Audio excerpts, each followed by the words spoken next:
Herkese merhaba arkadaşlar. Yeni bir ürün incelemesiyle birlikteyim. Şöyle gösteriyorum. Kutu içeriğinde bir ekran var. Buradan da anlayacağınız gibi taşınabilir bir monitörümüz var. Elektrova ürünü bize gönderdiği için teşekkür ediyoruz. Kutuyu açarak başlamak istiyorum arkadaşlar. Kutu içeriğimizde hızlı bir şekilde videoya giriş yapacağız. Kutu içeriğimiz bu şekilde geliyor. Ekranımız burada. En üst kısmında bir kullanım kılavuzu çıkıyor. Şöyle görebilirsiniz, 7 inçlik bir monitörümüz var. Hızlıca şöyle içini göstermek istiyorum arkadaşlar. Burada bağlantıların ne olduğuna dair ve boyutlarına dair bilgileri görebilirsiniz arkadaşlar. Basit bir şekilde şurada size gösterilmiş hangi bağlantılara sahip olduğu. Bu kısmı geçtikten sonra LCD ekranın ve kutu içeriğindeki diğer bileşenleri masa üstüne alarak devam ediyoruz. Öncelikle kutu içeriğiyle başlayacağım. Ardından LCD monitörüme geçeceğim. Kutu içeriğinden şöyle bir kablo çıkıyor arkadaşlar.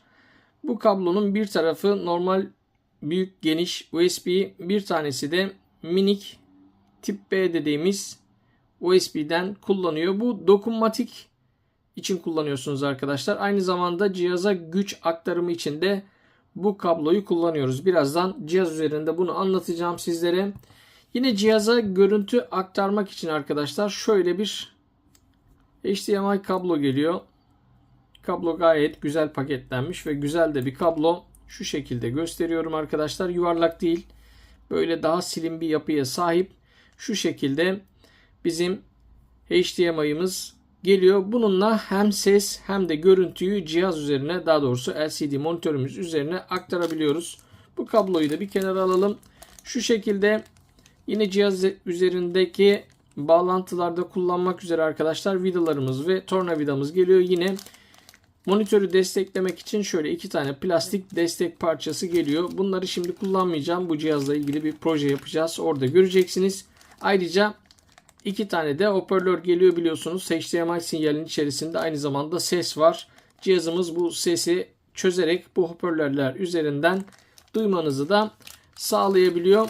Yine 90 derecelik açılarda farklı uygulamalarda kullanabilirsiniz arkadaşlar. Bunun otomasyon olur, akıllı ev olur. Buralarda kullanabilmeniz için şöyle 90 derecelik açıya ihtiyacınız olduğunda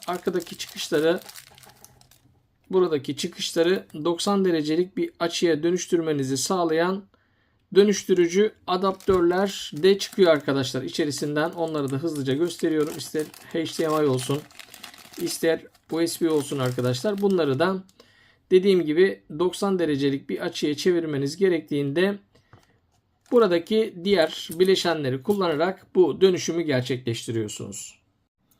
Sırada arkadaşlar LCD'miz var. Şöyle birinci kaplamayı çıkararak başlamak istiyorum. Gördüğünüz gibi monitörümüz bu şekilde. Hemen arka tarafını göstereyim. Biraz önce sizlere gösterdiğim hoparlörleri buraya yerleştirerek kullanabiliyoruz. Yine cihazımıza bakın, hemen şurada bir HDMI girişi var. Buradan ya da yan taraftan buradan görüntü aktarımı için HDMI kablosunu bağlayabiliyorsunuz arkadaşlar. Yine bakın şuradaki 2 adet çıkış üzerinden hoparlörlere ses iletimi sağlanıyor. Yine burada işlemcisini de görüyorsunuz. Hemen şu kısımda gösteriyorum. İsterseniz buradan bir tane fanla çıkış alarak soğutma işlemi de gerçekleştirebiliyorsunuz arkadaşlar. Ekranımıza görüntü aktaran flex kablomuz burada. Yine dokunmatiğin çalışmasını sağlayan kablomuz da burada yer alıyor.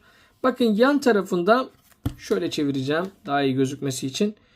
İki tane bağlantımız var. USB bağlantımız var. Bunlardan bir tanesi power yazıyor. Diğeri ise tuş yazıyor arkadaşlar. Buradan enerji vererek ekranımızı kullanırken buradan ise dokunmatiğin çalışmasını sağlıyoruz. Yine bakın şurada da iç kısımda da yine bir dokunmatiği isterseniz buradan çalıştırabilmeniz için iç kısma özellikle gömülü uygulamalar dediğimiz uygulamalarda kullanılmak üzere bir bağlantı yeri daha yerleştirilmiş. Bakın şöyle yanlardan rahat çıkış alamadığınız durumlarda, yani bunun küçük bir kasaya monte edildiği durumda buradaki bağlantıyı kullanarak siz çıkış alarak kullanabiliyorsunuz. Arkadaşlar bu cihazı HDMI ile görüntü aktarabildiğiniz ve bir dokunmatiğe ihtiyaç duyduğunuz bütün uygulamalarda kullanabilirsiniz. Sadece dokunmatiği kullanmak zorunda değilsiniz bu arada. Yani örnek veriyorum, bilgisayarınızı gözünüzün önüne almak istediniz. Böyle küçük bir ekran olarak ya da ikinci minik bir ekran olarak bu cihazdan faydalanabiliyorsunuz. Onun haricinde illa cihaz duymak istiyorsanız işte Raspberry Pi, Orange Pi ya da Latte Panda gibi uygulamalarda, minik bilgisayar uygulamalarında yine bunu kullanabiliyorsunuz arkadaşlar. Buradaki bağlantılar ve vida yerleri buna uygun olacak şekilde tasarlanmış. Cihazın HDMI üzerinden kod çözmesi ve sese dönüştürebilmesi de başka bir ekstra özelliği. Hemen güç verelim. Ben bugünkü uygulamamızda bunu çalıştıracağım ve bilgisayar üzerinden ikinci bir ekran gibi kullanacağım ya da bir ekran yansıtmak için kullanacağım. Bu şekilde göstereceğim. İlerleyen videolarımızda bununla bir minik bilgisayar ya da dokunmatik bir tablet yapabiliriz. İkinci bir video daha çekeceğiz arkadaşlar. Şimdi gelin güç verelim, çalıştıralım ve cihazın görüntü performansı ile devam edelim. Arkadaşlar bu noktadan sonra bilgisayar bağlantıları ile devam etmek istiyorum. Öncelikle bilgisayarımın HDMI çıkışından görüntümüzü alıyoruz arkadaşlar. Kutu içeriğinden çıkan HDMI kabloyu kullanacağım bu işlem için. Şöyle gösteriyorum. Şu anda görüntümüzü aldık. Artık görüntümüzü LCD ekranımıza aktarmaya hazırız. Aynı zamanda sesimizi de aktarmaya hazırız. Yine dokunmatik ve güç bağlantısı için arkadaşlar buradaki USB çıkışımı kullanıyorum. Buradan da hem dokunmatiğini kullanacağız hem de cihazımıza güç vereceğiz. Harici bir güç kaynağı üzerinden de besleyebilirsiniz. Bu arada dokunmatik girişleri ile ilgili küçük bir detayımız var. Bunu da anlatarak devam edelim. Şu an bilgisayarım çalışır vaziyette. Gördüğünüz gibi görüntü aktarımı gerçekleşiyor. Cihazın arka tarafında bakın güç bir tane tuş yazan buradaki USB çıkışlarımızdan 2 tane var.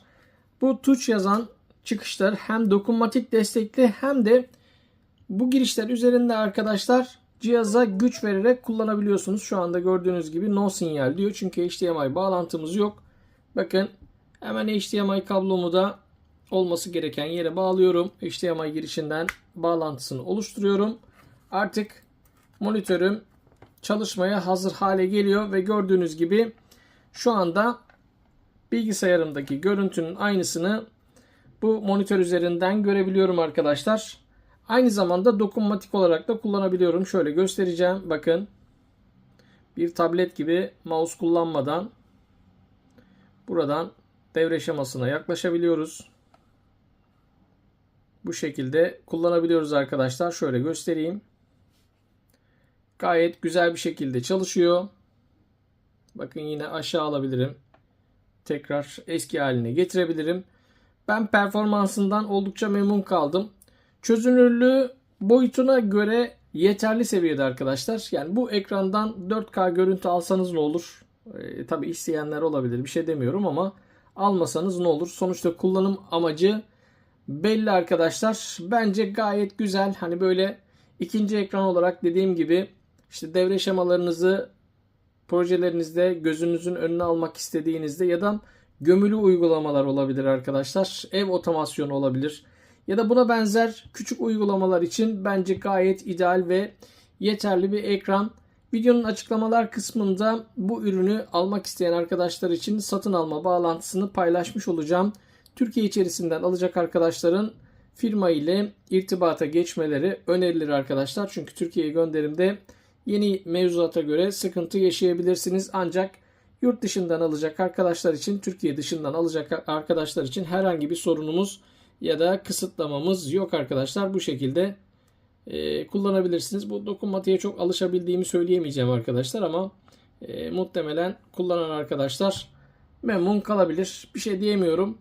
Böylece bir inceleme videomuzu da birlikte tamamladık. Bir sonraki videomuz ve projemizde görüşünceye değin şimdilik hoşça kalın diyorum arkadaşlar. Şu karanlıktaki ışığın az olduğu ortamdaki performansını da görmenizi istiyorum arkadaşlar. Bu şekilde ekranımız çalışıyor. Yine bir de YouTube performansı gösterelim. Ardından videomuzu tamamlayacağız. Cihazımın YouTube'daki performansı bu şekilde arkadaşlar. Şöyle gösteriyorum. Bakın dokunmatiği kullanarak rahat bir şekilde gezinebiliyoruz. Örnek olsun diye buradaki videolardan bir tanesini açalım. Şu an hoparlör bağlı olmadığı için ses duyamıyorsunuz. Buradan atlatabilirim.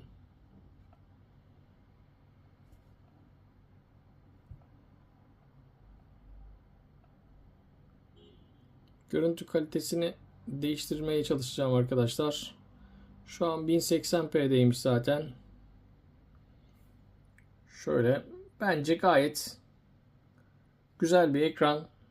Şöyle normal bilgisayarımdaki görüntüyü de göstereceğim. Elimdeki ekrandaki görüntüyü de göstereceğim arkadaşlar.